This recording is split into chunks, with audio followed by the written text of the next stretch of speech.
taught you everything I know, and you have become a far greater Jedi than I could ever hope to be. But be patient, Anakin. Following Attack of the Clones, The Revenge of the Sith opens with Anakin having gradually surpassed Obi-Wan in terms of Force use in combat. This is demonstrated in the early minutes of the film, as Anakin rather quickly dispatches his Sith rival Dooku, who had rather easily sidelined Kenobi. On the surface, this seems proof that Anakin has surpassed his mentor. But beyond brute force, there are other factors that make a great Jedi, or person, and two of those are temperance and wisdom, both of which Anakin lacks relative to his master. Anakin remains divided between the two philosophies symbolized quite creatively in this shot.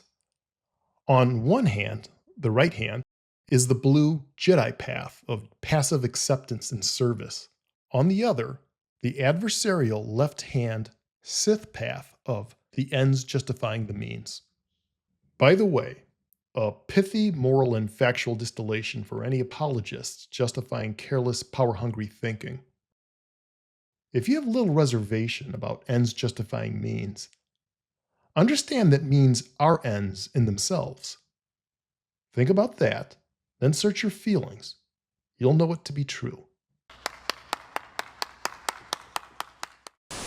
Do you think it was an accident that Anakin's left hand holds the red saber and his right hand holds the blue?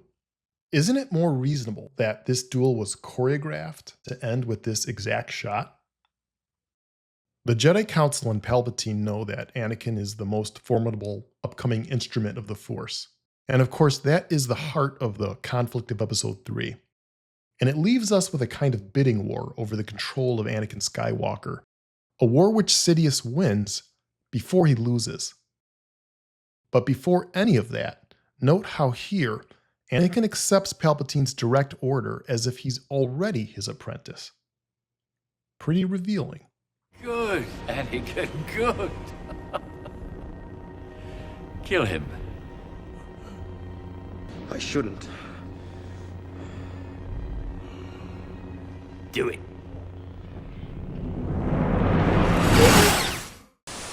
In Revenge of the Sith, particularly in the duel with Dooku, Anakin surpasses Obi-Wan in a clear yet narrow sort of way. At this point in the story, if Anakin can simply manage to suppress his ambition, things might work out for him. But it requires that he matures and yields just a bit in order for that to happen. And of course, it won't happen because Anakin is a tragic figure who's consigned to the fate of his fears. Still, for a moment, he lives very close to the possibility of becoming a force for good, which is what makes this scene so devastating. And it's why this scene in Revenge of the Sith is my favorite. It's one of those scenes that makes you say, damn, so close. I haven't been very appreciative of your training. I've been arrogant, and I apologize. I've just been so frustrated with the Council. Note the surprised, pleased expression on Kenobi's face.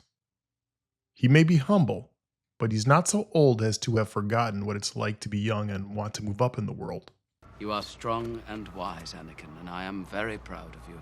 I have taught you everything I know, and you have become a far greater Jedi than I could ever hope to be. Sound familiar? Again, just go back 2 films. Kenobi has become the wise teacher with his own headstrong pupil. And he encourages Anakin the same way Qui-Gon encouraged him.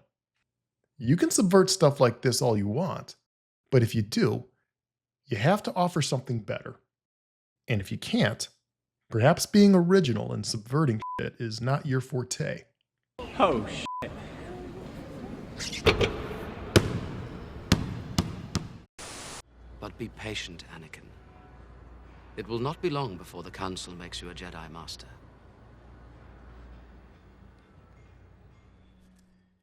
And with that, Obi-Wan and Anakin separate, and really for the last time. The next time they'll meet, not as friend to friend or even Jedi to Jedi, but Sith to Jedi, acid to base. Obi-Wan, may the Force be with you. Goodbye, old friend. May the Force be with you.